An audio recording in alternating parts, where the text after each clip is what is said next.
नमस्ते, मैं चंद्रशेखर आप सभी को मैं अपने चैनल डिलीजेंट एकेडमी में स्वागत करता हूं। हम लोग बिहार एसएससी के लिए मैथ का सीरीज स्टार्ट किए थे, जिसमें हम लोग प्रत्येक दिन बिहार एसएससी में आए हुए मैथ का प्रीवियस ईयर क्वेश्चन और उस पर आधारित मैथ का क्वेश्चन कर रहे हैं। चलिए आज उस सीरीज में हम लोग आगे की तरफ चलते हैं। इससे पहले अगर आप मेरे चैनल पर नए हो तो चैनल को सब्सक्राइब कर लें और बेल आइकन को प्रेस करना बिल्कुल ना भूलें, ताकि आपको सबसे पहले लेटेस्ट नोटिफिकेशन मिलता रहे। चलिए अब हम लोग क्वेश्चन की तरफ चलते हैं। देखिए हमारा क्वेश्चन क्या दिया हुआ है। हमारा क्वेश्चन दिया किसी ठोस धात्विक घनाभ की भुजाएं 36 सेंटीमीटर, 54 सेंटीमीटर और 24 सेंटीमीटर है। इसे पिघलाकर समान आयतन वाले 8 घन बनाए जाते हैं। इन 8 घनों के पृष्ठीय क्षेत्रफलों का योगफल ज्ञात करें। हमें क्या निकालना है? 8 घनों के पृष्ठीय क्षेत्रफलों का योगफल निकालना है। तो देखिए पृष्ठीय क्षेत्रफल निकालने के लिए हमें सबसे पहले घन का भुजा निकालना पड़ेगा। अब देखिए हम घन की भुजा कैसे निकाल सकते हैं। हमें क्वेश्चन में दिया हुआ है कि ठोस धात्विक घनाभ को पिघलाकर समान आयतन वाले 8 घन बनाए जाते हैं। तो यहां से क्या हो जाएगा? घनाभ का आयतन किसके बराबर हो जाएगा? 8 घन के आयतन के बराबर हो जाएगा। देखिए हम घनाभ का आयतन कैसे निकालते हैं? लंबाई गुने चौड़ाई गुने ऊंचाई करते हैं तो हमारा घनाभ का आयतन निकल के आता है। और घन के आयतन का फॉर्मूला क्या होता है? भुजा का क्यूब। यानी यहां से हमारा क्या हो जाएगा? हमें तीनों भुजा दिया हुआ है घनाभ का। पहला भुजा में क्या दिया? 36 सेंटीमीटर। दूसरा हमें भुजा क्या दिया? 54 सेंटीमीटर। और तीसरा भुजा में क्या दिया? 24 सेंटीमीटर। तो हम यहाँ से लंबाई गुने चौड़ाई गुने ऊंचाई करेंगे तो यहाँ से हमारा आयतन निकल के आ जाएगा घनाभ का। घनाभ का आयतन किसके बराबर हो जाएगा? 8 घन के आयतन के बराबर हो जाएगा। घन के आयतन का फॉर्मूला क्या होता है? भुजा का क्यूब। अब देखिए हम इसे 8 से काटेंगे तो ये 8 से 24 कितने बार में जाएगा? 3 बार में। हम यहाँ से 36 का फैक्टर कर लेते हैं। 36 का फैक्टर क्या हो जाएगा? 2 गुने 2 गुने 3 गुने 3 हो जाएगा। उसके बाद हम 54 का फैक्टर कर लेते हैं। 54 का फैक्टर क्या हो जाएगा? 54 का फैक्टर हो जाएगा 2 गुने 3 गुने 2 गुने 3 गुने 3 गुने 3 हो जाएगा। 2 गुने 3 गुने 3 हो जाएगा। गुने यहाँ से हमारा क्या हो जाएगा? 3 हो जाएगा। इक्वल टू क्या हो जाएगा? ए क्यूब। हमें क्या निकालना है? ए निकालना है। हमें जो है ए निकालना है। तो देखिए हम क्या करेंगे? दोनों साइड घनमूल करेंगे, यानी 3 का पेयर लेंगे। देखिए 2 गुने 2 गुने 2 यानी 1 2 हमारा आ जाएगा बाहर। उसके बाद 3 गुने 3 गुने 3 यानी 1 3 बाहर आ जाएगा। यहाँ भी हमारा क्या है? 3 गुने 3 गुने 3 यानी यहाँ से भी हमारा 1 3 बाहर आ जाएगा। यानी ए इक्वल टू हमारा क्या हो जाएगा? 2 गुने 3 हो जाएगा। हम यहाँ से गुना कर लेंगे, ए हमारा क्या निकल के आ जाएगा? हम गुना करेंगे तो ये क्या हो जाएगा? 6 में 3 से गुना करेंगे कितना हो जाएगा? 18। अब देखिए घन का भुजा हमारा क्या निकल के आ गया? 18 सेंटीमीटर निकल के आ गया। घन का भुजा क्या निकल के आ गया? 18 सेंटीमीटर निकल के आ गया। और हमें क्या निकालना है? हमें निकालना है 8 घनों के पृष्ठीय क्षेत्रफलों का योगफल निकालना है। तो देखिए घन के पृष्ठीय क्षेत्रफल का फॉर्मूला क्या होता है? 6 इंटू भुजा का स्क्वायर, यानी 8 घन है तो 8 गुने 6 गुने भुजा का स्क्वायर हमारा हो जाएगा। अब देखिए भुजा हमारा क्या निकल के आया? 18 सेंटीमीटर निकल के आया। यहां से हमारा क्या हो जाएगा? 8 गुने 6 गुने 18 हो जाएगा। 18 का स्क्वायर क्या हो जाएगा? 18 का स्क्वायर हो जाएगा 324। यानी यहां से हमारा हो जाएगा 8 गुने 6 गुने 324। 324 में हम सबसे पहले 6 से गुना करेंगे, ये कितना हो जाएगा? 24 के 4, हाथ में 2, बाड़े 2 14, हाथ में 1, ये कितना हो जाएगा? 18 1 19 गुने हमारा क्या हो जाएगा? 8 हो जाएगा। उसके बाद हम इसमें 8 से गुना कर लेंगे। 8 चौका 32 के 2, हाथ में 3, 32 3 35, हाथ में 3, ये कितना हो जाएगा? 72 3 75, हाथ में 7, 8 7 कितना हो जाएगा? 15 हो जाएगा। यानी यहाँ से हमारा क्या निकल के आ गया? यहाँ से हमारा निकल के आ गया 15,552 सेंटीमीटर स्क्वायर निकल के आ गया। 8 घनों के क्षेत्रफलों का योगफल क्या निकल के आ गया? 15,552 सेंटीमीटर स्क्वायर निकल के आ गया। चलिए क्वेश्चन समझ में आ गया होगा। नेक्स्ट क्वेश्चन पे चलते हैं। देखिए हमारा क्वेश्चन क्या दिया हुआ है। हमारा क्वेश्चन दिया दिल्ली से अमृतसर के लिए 2 गाड़ियां एक ही दिन 10 बजे और 11 बजे सुबह क्रमशः 60 किलोमीटर पर घंटा और 75 किलोमीटर पर घंटा की चाल से चलती है। दिल्ली से कितनी किलोमीटर दूरी पर दोनों गाड़ियां मिली होंगी? अब देखिए हमें क्वेश्चन में क्या दिया हुआ है। हमें क्वेश्चन में दिया है कि 2 गाड़ियां दिल्ली से अमृतसर के लिए चल रही है। 2 गाड़ियां दिल्ली से अमृतसर के लिए चल रही है। एक जो है सुबह 10 बजे, एक जो है 10 AM में चल रही है और दूसरी गाड़ी जो है 11 AM में चल रही है।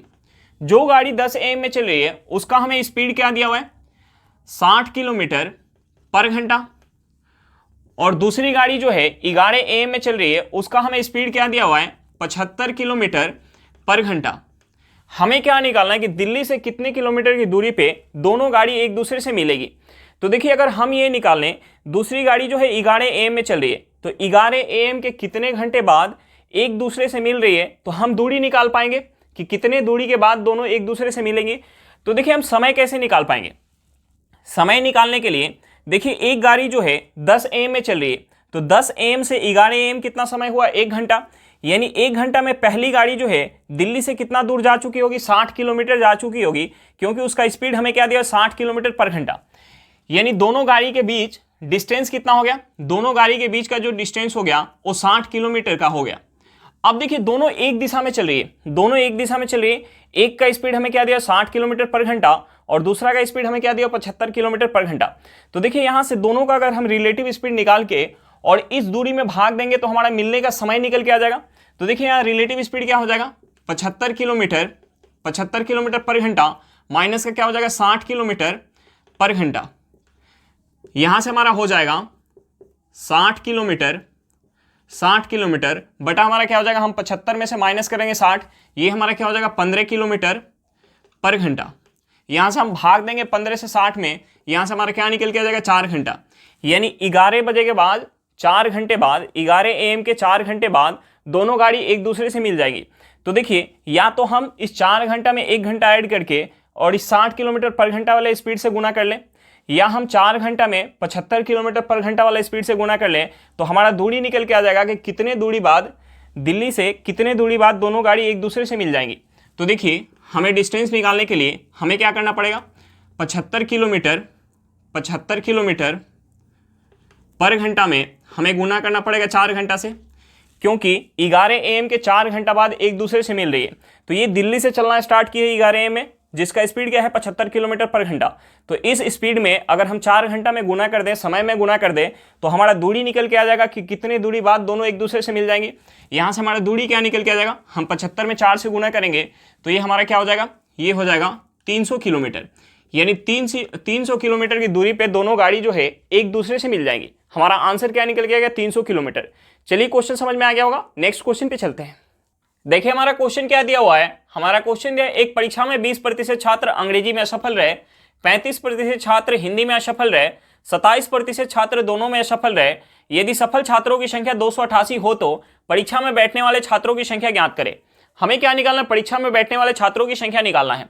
अब देखिए हमें क्वेश्चन में सफल छात्रों का संख्या दिया हुआ है 288, तो अगर हमें यह निकालना है कि परीक्षा में कितना प्रतिशत छात्र जो है सफल रहे, तो हम वहां से परीक्षा में बैठने वाले टोटल छात्रों की संख्या निकाल पाएंगे, क्योंकि परीक्षा में बैठने वाले छात्रों की संख्या अपने आप में क्या होगा, 100% होगा। तो हमें यह पता चल जाएगा कि कितना परसेंट का वैल्यू 288 है, तो हम वहां से 100% का वैल्यू निकाल पाएंगे। अब देखिए हमें क्वेश्चन में क्या दिया है कि परीक्षा में 20% छात्र जो है अंग्रेजी में असफल रहे, अंग्रेजी में 20% छात्र जो है फेल हो रहे हैं, 20% छात्र फेल हो रहे हैं, तो 5% कितना हो जाएगा, 80% हो जाएगा। हमें दूसरा क्या दिया हुआ है, हमें दूसरा दिया हुआ है कि हिंदी में, हमें दूसरा दिया हुआ कि हिंदी में 35% छात्र जो है असफल रहे, यानी फेल का हमें परसेंटेज कितना दिया हुआ है, 35% दिया हुआ है, तो 5 का परसेंटेज कितना हो जाएगा, हम 100 में से 35 माइनस करेंगे, ये कितना हो जाएगा, 65% हो जाएगा। अब देखिए हमें दूसरा क्या दिया हुआ है कि दोनों में 27% छात्र जो है असफल रहे, दोनों में फेल का हमें परसेंटेज कितना दिया हुआ है, 27% दिया हुआ है, तो 5 का परसेंटेज कितना हो जाएगा, दोनों में 5 का परसेंटेज हम अगर 100 में से 27 माइनस करेंगे तो ये हमारा कितना हो जाएगा, 73% हो जाएगा। ये कितना हो जाएगा, 73%। अब देखिए हमें क्या निकालना है, ओवरऑल पास का हमें परसेंटेज निकालना है, ओवरऑल हमें पास का परसेंटेज निकालना है। तो हम ओवरऑल पास का परसेंटेज कैसे निकालेंगे, हम लिखेंगे यहाँ पे इंग्लिश में पास, हम लिखेंगे इंग्लिश में पास का परसेंटेज प्लस का हिंदी में पास का परसेंटेज माइनस हम क्या करेंगे, दोनों में पास का परसेंटेज, दोनों में हम पास का परसेंटेज माइनस करेंगे। अब देखिए इंग्लिश में कितना पास का परसेंटेज हमें दिया हुआ है, 80%। इंग्लिश में हमें पास का परसेंटेज कितना दिया हुआ है, 80%, प्लस का हमें हिंदी में पास का परसेंटेज कितना दिया हुआ है, 65%, माइनस का दोनों में पास का परसेंटेज हमारा क्या है, 73%। अब देखिए इस 80 में से अगर हम 73 माइनस करेंगे तो ये हमारा क्या हो जाएगा, 7 हो जाएगा। 65 में अगर हम 7 ऐड करेंगे तो यहां से हमारा क्या निकल के आ जाएगा, 72%। अब देखिए ओवरऑल पास का हमें परसेंटेज पता चल गया और हमें ओवरऑल पास का संख्या क्या दिया हुआ है, 288, यानी 72% का वैल्यू हमें क्वेश्चन में 288 दिया हुआ है। तो हम यहाँ से 1% का वैल्यू निकाल सकते हैं, 1% का वैल्यू क्या हो जाएगा, 4 हो जाएगा। और हमें क्या निकालना है, परीक्षा में बैठने वाले छात्रों की कुल संख्या निकालना है, यानी हमें 100% का वैल्यू निकालना है। तो यहाँ से 100% का वैल्यू क्या हो जाएगा, 400 हो जाएगा। हमारा आंसर क्या निकल के आ गया, 400 निकल के आ गया। चलिए क्वेश्चन समझ में आ गया होगा, नेक्स्ट क्वेश्चन पे चलते हैं। देखिए हमारा क्वेश्चन क्या दिया हुआ है, हमारा क्वेश्चन है 20,000 रुपए की राशि प्रति वर्ष चक्रवृद्धि ब्याज की किसी दर से 2 वर्षों में 25,088 रुपया हो जाएगी। हमें क्या निकालना है, रेट ऑफ इंटरेस्ट निकालना है। अब देखिए यहां हमें क्या दिया हुआ क्वेश्चन में, हमें प्रिंसिपल दिया हुआ है। प्रिंसिपल हमें कितना दिया हुआ, 20,000 रुपया। प्रिंसिपल हमें कितना दिया, 20,000 रुपया। दूसरा हमें क्या दिया, अमाउंट दिया हुआ है। अमाउंट हमें क्या दिया हुआ है, 25,088 रुपये का हमें अमाउंट दिया हुआ है। 25,088 रुपये का अमाउंट दिया हुआ है। और हमें क्या दिया, टाइम दिया हुआ है। टाइम हमें क्या दिया, 2 वर्ष का हमें टाइम दिया हुआ है। और हमें निकालना क्या है, रेट ऑफ इंटरेस्ट। हमें निकालना है रेट ऑफ इंटरेस्ट। तो देखिए एक हमारा फॉर्मूला होता है, A equal to P into 1 plus R बटा 100 के पावर टी। हम इस फार्मूला में ए, पी और टी का वैल्यू रखेंगे तो यहां से हमारा आर का वैल्यू निकल के आ जाएगा। इसी फार्मूला से एक हमारा शॉर्ट ट्रिक आता है, कि हम एक साइड प्रिंसिपल को लिखते हैं। एक साइड प्रिंसिपल हमारा कितना है, 20,000 रुपया। एक साइड हम प्रिंसिपल को लिखते हैं और दूसरे साइड हम अमाउंट को लिखते हैं। अमाउंट हमारा कितना है, अमाउंट है 25,088 रुपया। अमाउंट कितना है हमारा, 25,088 रुपया। एक साइड हम प्रिंसिपल को लिखते हैं और दूसरे साइड हम अमाउंट को लिखते हैं, और दोनों को सेम टेबल से हम काटते हैं। सेम टेबल से हम तब तक काटते हैं जब तक दोनों कटता है। तो देखिए हम इसे सेम टेबल से काटेंगे, हम इसे 8 से काट सकते हैं। हम इसे 8 से काटेंगे तो ये 8 से कितने बार में जाएगा, 2 यानी 16, 4 आ जाएगा, यहाँ से 40 हो जाएगा, 5 बार में जाएगा, यानी ये कितना आ जाएगा, 2500। हम इसे अगर काटेंगे 8 से तो ये 8 से 3 बार में जाएगा, 24 हाथ में 1, 10, 1 बार में जाएगा, 2, 28, 3 बार में जाएगा, 28, 3 बार में जाएगा, हाथ में कितना जाएगा, 4, ये कितने बार में चला जाएगा, 4 यानी 48, 6 बार में चला जाएगा। उसके बाद हम इसे 2 से काट सकते हैं। हम इसे अगर 2 से काटेंगे, हम इसे 4 से और काट सकते हैं। हम इसे 4 से काट सकते हैं। 4 से इसे काटेंगे तो ये 4 से कितने बार में जाएगा, ये 4 से चला जाएगा 625 बार में।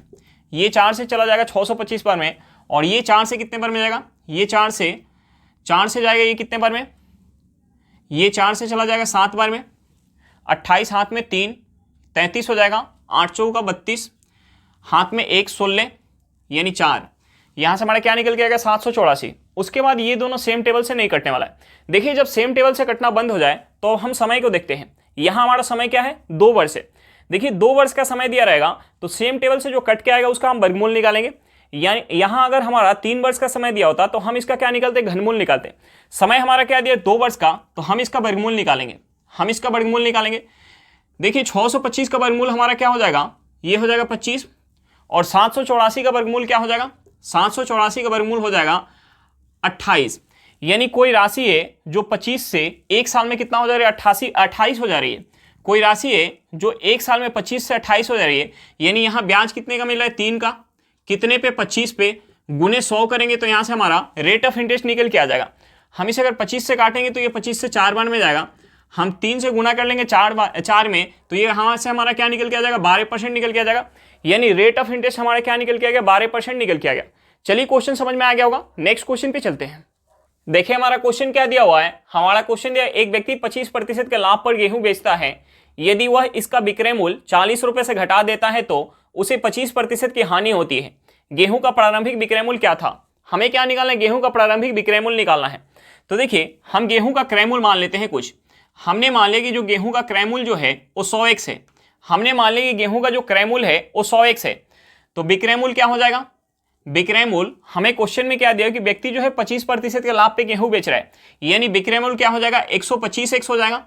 विक्रय मूल्य क्या हो जाएगा, 125x हो जाएगा। अब हमें क्वेश्चन में आगे क्या दिया कि विक्रय मूल्य को अगर 40 रुपए से घटा दे, विक्रय मूल्य को अगर 40 रुपए से घटा दे, विक्रय मूल्य को 40 रुपए से घटा दे, यानी पहले 125x में बेच रहा था, अब जो है 125x माइनस का 40 रुपए में अगर बेचे तो उसे 25% का हानि हो रहा है। यानी उसे कितना प्राप्त हो रहा है, 25% का अगर उसे हानि हो रहा है तो उसे प्राप्त कितना हो रहा है, इस 100x का 75% प्राप्त हो रहा है। यानी 100x का 75% निकालेंगे, ये कितना हो जाएगा, 75x हो जाएगा। अब देखिए उसे 75x जो है प्राप्त हो रहा है, ये दोनों आपस में क्या हो जाएगा, बराबर हो जाएगा। तो हम यहां से x का वैल्यू निकाल सकते हैं, हम यहां से x का वैल्यू निकाल सकते हैं। देखिए इस 75x को अगर उस साइड लेके जाएंगे तो प्लस में तो हमारा माइनस में हो जाएगा, और इस -40 को इस साइड लेके आएंगे तो हमारा माइनस में तो प्लस में हो जाएगा। यानी यहां से हमारा हो जाएगा 125x माइनस का 75x इक्वल टू क्या हो जाएगा, 40 रुपया हो जाएगा। अब देखिए हम यहां से माइनस करेंगे, हम यहां से माइनस करेंगे तो ये हमारा क्या हो जाएगा, हम इसमें कितना ऐड करेंगे, हम इसमें अगर 50 ऐड करेंगे 75 में तो हमारा कितना हो जाएगा 125।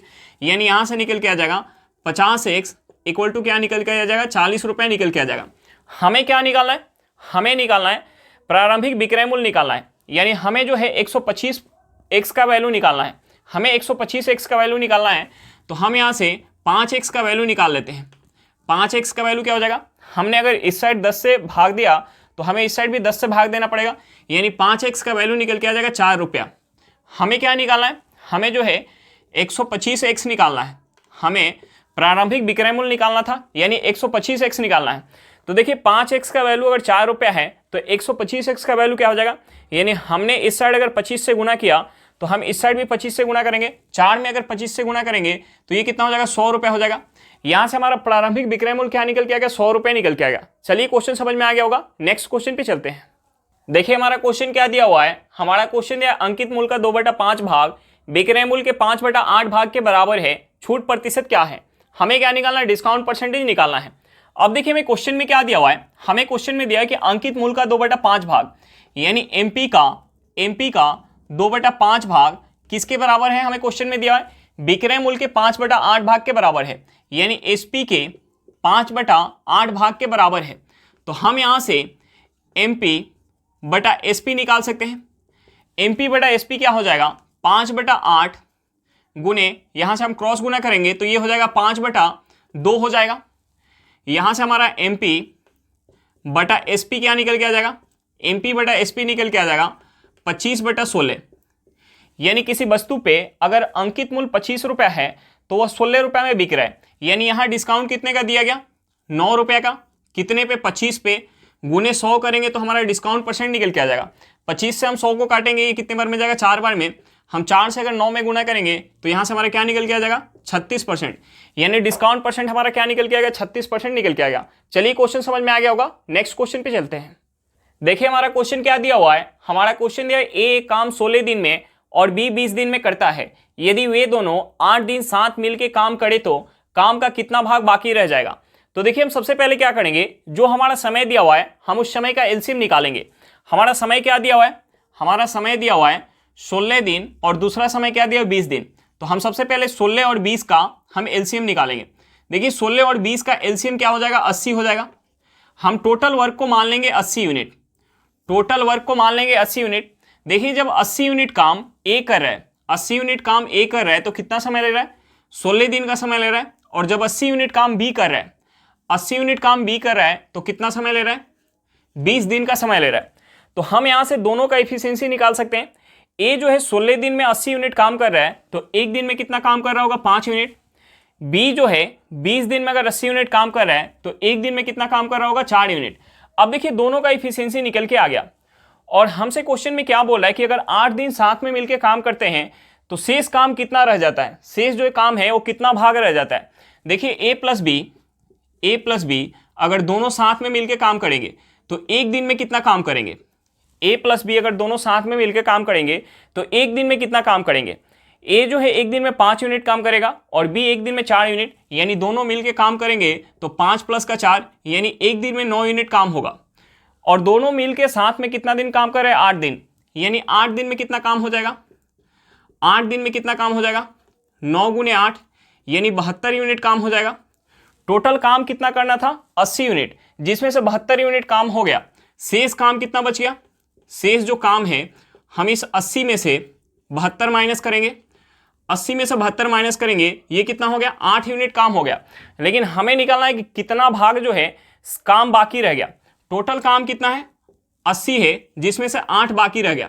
टोटल काम 80 है जिसमें से 8 बाकी रह गया, यानी हम इस 8 से 80 को काटेंगे, ये 10 बार में जाएगा, यानी 1/10 से जो काम है वो बाकी रह गया। 1/10 भाग जो काम है वो बाकी रह गया। चलिए क्वेश्चन समझ में आ गया होगा, नेक्स्ट क्वेश्चन पे चलते हैं। देखिए हमारा क्वेश्चन क्या दिया हुआ है। हमारा क्वेश्चन दिया हुआ है, यदि किसी संख्या के 4/3 का 8/5 192 है तो उस संख्या का 5/6 क्या होगा। तो हमें सबसे पहले क्या निकालना पड़ेगा, संख्या निकालना पड़ेगा। तो देखिए हम संख्या को कुछ मान लेते हैं। हमने मान लिया कि जो हमारी संख्या है वो 1 से, तो हमें क्वेश्चन में क्या दिया है कि संख्या का 4/3 का 8/5 वो हमें क्या दिया हुआ है, 192 दिया हुआ है। तो हम यहाँ से x का वैल्यू निकाल सकते हैं। हम इसे 4 से काटेंगे तो ये 4 से 4 बार में जाएगा, हाथ में 3 32, यानी 8 बार में जाएगा। ये 8 से कितने बार में जाएगा, 6 बार में। यहाँ से हमारा x क्या निकल के आ जाएगा, हम क्रॉस गुना कर लेंगे, ये हो जाएगा 6 गुने 3 गुने 5। यहाँ से हमारा x क्या हो जाएगा, 6 में 3 से गुना करेंगे 18, 18 में 5 से गुना करेंगे कितना हो जाएगा 90, यानी x इक्वल टू क्या निकल के आ गया, 90 निकल के आ गया। हमने x क्या मान के रखा था, संख्या, यानी हमारी संख्या जो है 90 निकल के आ गई। तो हमसे क्या पूछ रहा है, हमसे पूछ रहा है कि संख्या का 5/6 क्या होगा, यानी इस 90 का हमसे पूछ रहा है 5/6। तो हम 6 से अगर 90 को काटेंगे तो ये 15 बार में जाएगा, 15 में हम 5 से गुना करेंगे तो ये हमारा क्या हो जाएगा, 75 हो जाएगा। यानी हमारा आंसर क्या निकल के आ गया, 75 निकल के आ गया। चलिए क्वेश्चन समझ में आ गया होगा, नेक्स्ट क्वेश्चन पे चलते हैं। देखिए हमारा क्वेश्चन क्या दिया हुआ है। हमारा क्वेश्चन दिया है, एक वृत्त और वर्ग का क्षेत्रफल एक बराबर है, व्यास की लंबाई का विकर्ण की लंबाई से अनुपात का वर्ग क्या होगा। हमें क्या निकालना है, व्यास स्क्वायर इज टू विकर्ण स्क्वायर हमें निकालना है। अब देखिए हमें क्वेश्चन में क्या दिया हुआ है, हमें क्वेश्चन में दिया है कि वृत्त का क्षेत्रफल वर्ग के क्षेत्रफल के बराबर है। वृत्त के क्षेत्रफल का फॉर्मूला क्या होता है, पाई आर स्क्वायर, और वर्ग के क्षेत्रफल का फॉर्मूला क्या होता है, भुजा का स्क्वायर। अब देखिए हमें क्या चाहिए, हमें चाहिए व्यास और क्या चाहिए, विकर्ण। तो देखिए रेडियस जो है व्यास का आधा होता है, यानी हम यहां से लिख सकते हैं पाई इंटू व्यास बटा 2 का स्क्वायर लिख सकते हैं हम, इक्वल टू हमारा क्या है, ए स्क्वायर। अब देखिए हमें क्या चाहिए, विकर्ण चाहिए। तो देखिए वर्ग का जो विकर्ण होता है वो किसके बराबर होता है, √2a के बराबर होता है। यानी अगर हम यहां से विकर्ण का स्क्वायर लिखेंगे, हम यहां से अगर विकर्ण का स्क्वायर लिखेंगे तो ये हमारा क्या हो जाएगा, √2a का स्क्वायर हो जाएगा, यानी ये हो जाएगा 2 इंटू ए स्क्वायर हो जाएगा। और लेकिन हमें यहाँ क्या चाहिए, ए स्क्वायर चाहिए, तो हमें इसमें 2 से भाग देना पड़ेगा। अब देखिए हम यहाँ से इसे लिख सकते हैं, पाई का अगर हम वैल्यू लिखेंगे तो ये हो जाएगा 22/7 गुने व्यास का स्क्वायर, व्यास का स्क्वायर बटा क्या हो जाएगा, 2 का स्क्वायर क्या हो जाएगा, 4 हो जाएगा, इक्वल टू विकर्ण का स्क्वायर, विकर्ण का स्क्वायर बटा क्या हो जाएगा, 2 हो जाएगा। देखिए इस 2 से 4 को काटेंगे तो 2 बार में जाएगा। हम यहाँ से 2 से अगर 22 को काटेंगे तो 11 बार में जाएगा। यहाँ से हमारा क्या निकल के आ जाएगा, व्यास का स्क्वायर बटा विकर्ण का स्क्वायर इक्वल टू क्या निकल के आ जाएगा, ये निकल के आ जाएगा 7/11। हमसे क्या पूछ रहा था, रेशियो पूछ रहा था, यानी रेशियो हमारा क्या निकल के आ जाएगा, 7:11 निकल के आ जाएगा। हमारा जो है व्यास की लंबाई का विकर्ण की लंबाई से अनुपात का वर्ग क्या निकल के आ गया, 7:11 निकल के आ गया। चलिए क्वेश्चन समझ में आ गया होगा, नेक्स्ट क्वेश्चन पे चलते हैं। देखिए हमारा क्वेश्चन क्या दिया हुआ है। हमारा क्वेश्चन दिया, 2 छात्र एक परीक्षा में बैठे, उनमें से एक ने दूसरी की तुलना में 26 अंक अधिक हासिल किए, उसके अंक उन दोनों के अंकों के योग का 75% है, तो उन दोनों ने कितने अंक प्राप्त किए। हमें क्या निकालना है, दोनों का अंक निकालना है। तो देखिए हमने मान लिया कि एक ने 1 अंक प्राप्त किए, तो दूसरा कितना प्राप्त करेगा, इससे 26 अंक ज्यादा, यानी x प्लस का 26 अंक प्राप्त करेगा। अब देखिए हमें क्वेश्चन में क्या दिया है कि उसके अंक उन दोनों के अंकों का योग का 75% है, यानी x प्लस 26 जो है, x प्लस 26 के 75% के बराबर है, 75% के बराबर है, इक्वल टू हमारा क्या हो जाएगा, x प्लस 26 हो जाएगा। अब देखिए हम यहाँ से x का वैल्यू निकाल सकते हैं। हम इसे अगर 25 से काट ले तो ये 25 से 3 बार में जाएगा और ये 25 से 4 बार में जाएगा। हम यहाँ से क्रॉस गुना कर लेते हैं। यहाँ से अगर हम 3 से इसमें गुना कर लें तो ये हमारा क्या हो जाएगा, x प्लस x क्या हो जाएगा, ये हमारा हो जाएगा 2x। 2x में अगर 3 से गुना करेंगे तो ये हमारा क्या हो जाएगा, ये हो जाएगा 6x हो जाएगा। प्लस अगर हम 26 में 3 से गुना करेंगे, 26 में 3 से गुना करेंगे तो ये हमारा क्या हो जाएगा, ये हो जाएगा 18 के 8 हाथ में 1, ये हो जाएगा 6 1 7, यानी 78 हो जाएगा। इक्वल टू हम इसमें 4 से गुना कर लेंगे तो ये हमारा क्या हो जाएगा, 4x प्लस 26 में अगर 4 से गुना करेंगे तो ये कितना हो जाएगा, ये हो जाएगा 24 के 4 हाथ में 2, ये कितना हो जाएगा 8 2 10 हो जाएगा। अब देखिए हम इस 4x को अगर इस साइड लेके आएंगे तो 6x में से 4x माइनस होगा तो ये हमारा क्या हो जाएगा 2x हो जाएगा, इक्वल टू इस 78 को अगर हम उस साइड लेके जाएंगे, इस 78 को उस साइड लेके जाएंगे तो अगर 104 में से 78 माइनस करेंगे तो ये हमारा क्या हो जाएगा 26 हो जाएगा। यहां से x इक्वल टू हमारा क्या निकल के आ जाएगा 13 निकल के आ जाएगा। अब देखिए दोनों का अंक निकालना था, एक जो है x अंक प्राप्त कर रहा था तो x का वैल्यू हमारा क्या निकल के आ गया 13 निकल के आ गया, और दूसरा कितना अंक प्राप्त कर रहा था, दूसरा जो है x प्लस का 26 अंक प्राप्त कर रहा था। यानी हम इस 13 में अगर 26 ऐड करेंगे तो ये हमारा कितना हो जाएगा, ये हो जाएगा 39। यानी दोनों का अंक हमारा निकल के आ गया, एक का अंक क्या निकल के आ गया 13 और दूसरे का क्या निकल के आ गया 39 निकल के आ गया। चलिए क्वेश्चन समझ में आ गया होगा। आज के लिए इतना ही, फिर मिलते हैं नेक्स्ट क्लास में। अगर क्लास अच्छा लगे तो क्लास को लाइक करिएगा, अगर आप मेरे चैनल पर नए हो तो चैनल को सब्सक्राइब करिएगा और क्लास को अपने दोस्तों के साथ शेयर करना बिल्कुल मत भूलिएगा। चलिए बाय बाय।